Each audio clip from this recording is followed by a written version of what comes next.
Subscribe कीजिए YouTube channel हैदरवाइज और bell icon के बटन को जरूर दबाइए ताकि अगली वीडियो का नोटिफिकेशन आपको मिल सके। शुक्रिया। ये वाकया 11 फरवरी 1987 का है जो हमारे मामू जान के साथ पेश आया और ये बिल्कुल सच्चा वाकया है। वाकया बयान करने से पहले आपको अपने ननिहाल के घर के मुतालिक थोड़ा सा बता दूं। मेरे ननिहाल का घर धर्मपुरा में है और वहाँ मदनी मोहल्ला मुस्तफ़ाबाद में रहते हैं। जब हमारे नाना जान ने वो जगह खरीदी जहाँ अब उनका घर है, वहाँ पहले कब्रिस्तान हुआ करता था और घर कब्रिस्तान के ऊपर तामीर किया गया था।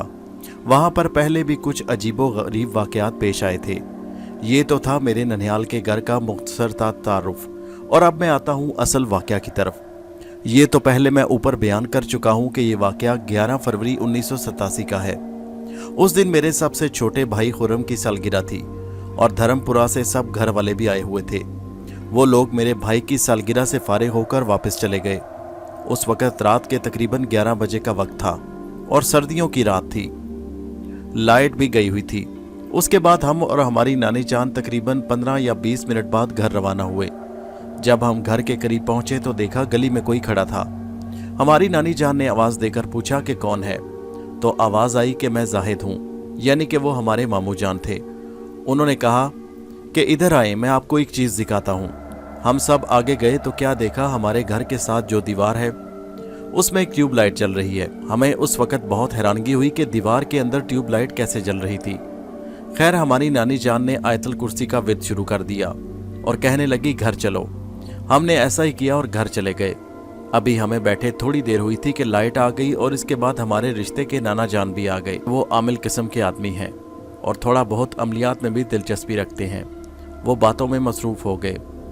अचानक बाहर के दरवाजे से एक नकाब पोश बुजुर्ग अंदर दाखिल हुए जो कि सर से लेकर पाँव तक सफ़ेद चादर में लिपटे थे और अंदर जाकर कहने लगे कि मुझे स्टेशन जाना है।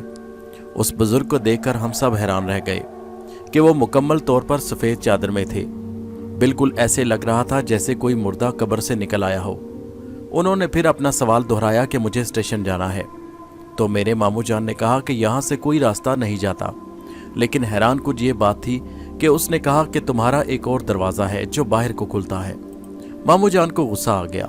मामू जान उन्हें घर से बाहर कुछ दूर छोड़ आए और फिर वापस आ गए, मगर जूं ही दरवाज़ा बंद करने लगे तो वो ये देखकर हैरान रह गए कि बुजुर्ग वैसे ही सामने खड़े हैं और इस बार उनके हाथ चादर के अंदर हैं। वो सोचने लगे कि बुजुर्ग ने एकदम से अपने हाथ चादर के अंदर कैसे कर लिए, मगर नाना जान ने फौरन मना कर दिया कि नहीं जाना। नाना जान कहने लगे मैं खुद तुम्हें छोड़ आता हूँ। फिर वो उस पुरस्रार बुजुर्ग के साथ बाहर निकल गए। बुजुर्ग रास्ते में अजीबो गरीब हरकतें करते जा रहे थे। नाना जान चलते चलते उससे काफ़ी आगे चले गए और वो बुजुर्ग उनसे काफ़ी पीछे रह गए, लेकिन वो एक पल में ही नाना जान के साथ मिलकर चलने लगा। लेकिन मेरे नाना जान बड़े मजबूत दिल के इंसान थे। वो इस बुजुर्ग को सड़क पर छोड़कर आ गए और आकर हमें रास्ते में जो वाक़या हुआ वो बताया जो मैंने ऊपर बयान किया। जब हमने नाना जो हमारे रिश्ते के नाना थे उनसे पूछा कि आपने मामू को उनके साथ क्यों नहीं जाने दिया, तो उन्होंने बताया कि वो इंसानी मखलूक नहीं थी बल्कि कोई गैर इंसानी मखलूक थी, इसलिए मैंने तुम्हारे मामू को नहीं जाने दिया। बस उन्होंने इतना ही बताया और इसके आगे उन्होंने कुछ नहीं बताया। हम आज भी कभी कभी इस वाक़या को याद करके खौफजदा हो जाते हैं। ये 100% सच्चा वाक़या है। पेशे खिदमत है दूसरा वाक़या। नाजरीन, आज जो वाक़या मैं आपको सुनाने जा रहा हूँ हो सकता है आपको मेरी बात पर यकीन ना आए, लेकिन जो मैं बता रहा हूँ बिल्कुल हकीकत पर मबनी है। जिनके साथ ये वाक़या पेश आया यानी कहानी का किरदार अभी भी जिंदा है और सेहतमंद है। ये उन दिनों की बात है जब मैं छुट्टियों में अपने मामू को मिलने रहीम यार खान उनके घर गया था। उनके गांव हमारे मामू के मकान से 2 गढ़ छोड़कर इसी गली में खालिद साहब का मकान था। खालिद साहब का मकान और उनके साथ उनके घर के अफराद रहते थे। खालिद साहब का ख़ानदान कुल 5 अफराद पर मुश्तमिल था, जिनमें खालिद साहब के वालिद बशीर साहब, उनकी वालदा और 2 छोटे भाई आबिद और साजिद। मैं जब भी अपने रिश्तेदार लड़कों के साथ उनकी ज़मीनों पर जाता तो वो मुझे खालिद साहब की ज़मीनों पर जाने से मना करते, बल्कि मामू ने भी उनके घर जाने से सख्ती से मना किया। उस वक़्त तो मैं बहुत तजस्सुस में पड़ गया। जब मामू ने मुझे उनके घर जाने से मना किया तो मैंने दिल में इरादा कर लिया कि चाहे कुछ भी हो अब तो मैं खालिद से ज़रूर मिलूँगा। एक दिन मुझे मौका मिल गया जब मामू जान शहर गए तो मैं नजरें बचाता खालिद साहब के मकान पर गया। दस्तक दी, कोई 11 बजे का टाइम था। दरवाज़ा खुला तो सामने साजिद साहब थे। मैंने उन्हें सलाम किया, वो मुझे घर ले गए और मेरी बहुत खिदमत की। साजिद ने मुझे कहा कि नदीम भाई, आपको यहाँ आने से ज़रूर मना किया गया होगा। मैंने कहा हाँ भाई, ये बात दुरुस्त है, लेकिन पता नहीं क्या बात है, जब भी अपने रिश्तेदारों से मिलता हूँ तो मुझे सिर्फ आपके घर आने से मना करते हैं। क्या आप बताएंगे कि इसकी क्या वजह है? मैंने साजिद से पूछा। अरे नदीम भाई, इतनी भी क्या जल्दी है, आप आराम से बैठें, दोपहर का खाना तैयार हो रहा, जब तक खालिद भाई भी आ जाएंगे फिर आराम से बैठकर बातें होंगी। इतनी देर में खालिद साहब भी आ गए। मैंने उन्हें उठकर सलाम किया। अरे बैठो भाई, बेटा कैसे हो, क्यों तकल्लुफ़ करते हो, बैठो तुम। नहीं अंकल, ऐसी कोई बात नहीं, ये तो मेरा फ़र्ज़ बनता है कि बड़ों के साथ अदब से पेश आऊँ। अरे नहीं बेटा, ऐसी कोई बात नहीं। उन्होंने बड़ी शफ़क़त के साथ सर पर हाथ फेरा। अरे साजिद, नदीम को कुछ खाने के लिए पेश करो, मेहमान को भूखा नहीं रखना चाहिए। हाँ जी, खाना तैयार होता है, अभी लेकर आता हूँ। थोड़ी देर बाद साजिद खाना ले आया। बेटा तुम खाना शुरू करो, मैं अभी मुंह हाथ धोकर आता हूँ। खालिद साहब ये कहकर चले गए। हम इकट्ठे बैठकर खाना खाने लगे। अच्छा भाई, खालिद साहब ने कहा। फिर हमने खाना शुरू किया तो मैंने पूछा, अंकल ये मुझे मामू और मेरे रिश्तेदार लड़के आपके घर आने से मना करते हैं, इसकी आखिर वजह क्या है? खालिद साहब कहने लगे, बेटा अगर मैं तुम्हें बताऊंगा तो तुम यकीन नहीं करोगे, ये बड़ी लंबी कहानी है। मैंने कहा, अब मुझे ज़रूर बताएं। मैं उनके मना करने के बावजूद आपके घर आ गया। कहने लगे, अगर तुम जिद करते हो मैं तुम्हें बताए देता हूँ। तो सुनो तुम, ये उन दिनों की बात है जब मैंने मैट्रिक का इम्तिहान देकर फारिग था और अब्बा के साथ ज़मीनों पर काम करता था। उस दिन भी हमारी ज़मीन पर पानी की बारी थी और मैं सुबह सुबह, अभी सूरज नहीं निकला था, ज़मीन पर चला गया। क्या देखता हूँ कि एक लड़की हमारी ज़मीन पर सब्ज़ी तोड़ रही थी। वो इतनी खूबसूरत थी कि मैं उसकी तरफ देखता ही रह गया। मैंने उससे पूछा कि किसके यहाँ आई हो, क्योंकि आज से पहले मैंने तुम्हें इस गांव में कभी नहीं देखा। वो कहने लगी कि मैं साथ वाले गांव से आई हूँ और हम लोग इस गांव में भी नए नए आए हैं। हमारे घर पकाने के लिए कुछ नहीं था, इसलिए मैं यहाँ आई और सब्ज़ी तोड़ रही हूँ। अच्छा तोड़ लो सब्ज़ी, मैंने कहा। इसी तरह रोज़ाना वो जहाँ से भी मैं गुजर रहा होता मेरे सामने आ जाती। उस दिन भी मैं ज़मीन पर काम ख़त्म करके घर वापस आ रहा था कि वो आ गई और मेरे साथ ही मेरे घर आ गई। अम्मा ने पूछा कि ये लड़की कौन है। मैंने उन्हें उस लड़की के बारे में सब कुछ बता दिया और साथ ये भी बताया कि मैं उस लड़की को पसंद करने लगा हूँ, आप इनके घर रिश्ता लेकर जाएं।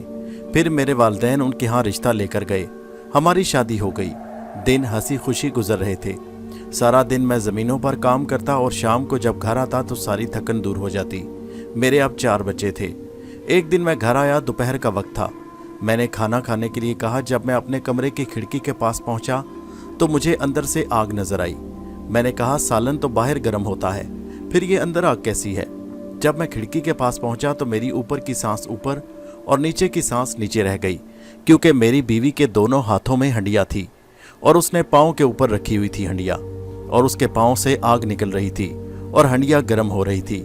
मैं वहीं चीख पड़ा और बेहोश हो गया। जब होश आया तो सब घर वाले मेरे इर्द गिर्द खड़े थे और मैं चारपाई पर पड़ा था। मेरी बीवी भी मेरे करीब खड़ी थी। मैंने नफरत से उसकी तरफ देखा और मुंह दूसरी तरफ फेर लिया और फिर मैंने कमरे में जाना छोड़ दिया, उससे बात करना भी छोड़ दी। एक दिन मेरे पास आई और मैं खौफ की वजह से दूर हट गया, क्योंकि मैं जान चुका था कि वो एक चड़ेल है। वो मुझे कहने लगी कि खालिद, खाकी और नारी का एक साथ निभाह हो सकता है, आप मुझसे खौफज़दा मत हों। मैं वादा करती हूँ कि आपको या आपके ख़ानदान को कभी कोई तकलीफ़ नहीं पहुँचाऊँगी। उस दिन घर में भी कोई नहीं था। मैं बहुत ज़्यादा खौफज़दा था।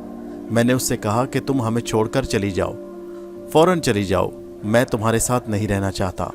तो वो मुझसे कहने लगी कि मैं तुम्हें पसंद करती हूँ और इसी वजह से मैंने अपने कबीले वालों से दुश्मनी मोल ली थी और तुमसे शादी की। क्या पता कि मैंने कौन कौन सी तकलीफ़ें बर्दाश्त की हैं।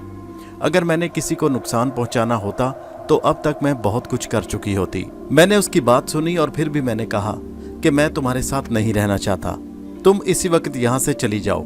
वो फिर मुझसे कहने लगी कि मैं तुम्हारी मिन्नत करती हूँ। मैंने कहा, नहीं, मेरा तुम्हारा निभाह नहीं हो सकता। फिर वो मुझसे कहने लगी कि तुमने अच्छा नहीं किया, तुम कभी भी सुखी नहीं रहोगे। फिर मैंने देखा मेरे चारों बच्चे ज़मीन से ऊपर उठने लगे और काफ़ी ऊपर जाकर वो वापस इतनी ज़ोर से ज़मीन पर गिरे कि उन सब के एज़ा अलग अलग हो गए और फिर थोड़ी देर बाद वो धुएं में तहलील होकर गायब हो गए। और मेरी बीवी भी मेरे सामने से तहलील होकर गायब हो गई। फिर 7 दिन मुसलसल मेरे कमरे से यही आवाज़ें आती रहीं कि तुम कभी भी सुखी नहीं रहोगे, खाकी और नारी का मेल हो सकता है। फिर मेरी एक और जगह शादी हुई और शादी के 1 माह बाद ही मेरी बीवी शबाना मर गई।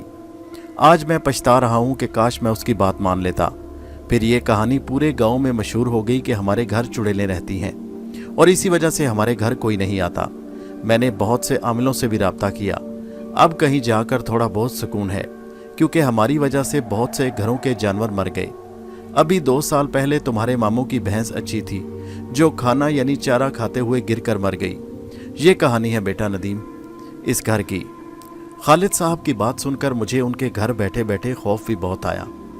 मैंने उनसे इजाज़त ली और अपने घर की तरफ चल पड़ा। मैंने सोचा आइंदा के बाद मैं यहाँ नहीं आऊँगा। इस दुनिया में हर चीज़ मुमकिन है, खुदा के रहम से कभी मायूस नहीं होना चाहिए। मुझे उम्मीद है कि खालिद साहब और उनके घर वाले अब खैरियत से होंगे। हमारे चैनल हैदर वॉइस को सब्सक्राइब कीजिए। शुक्रिया।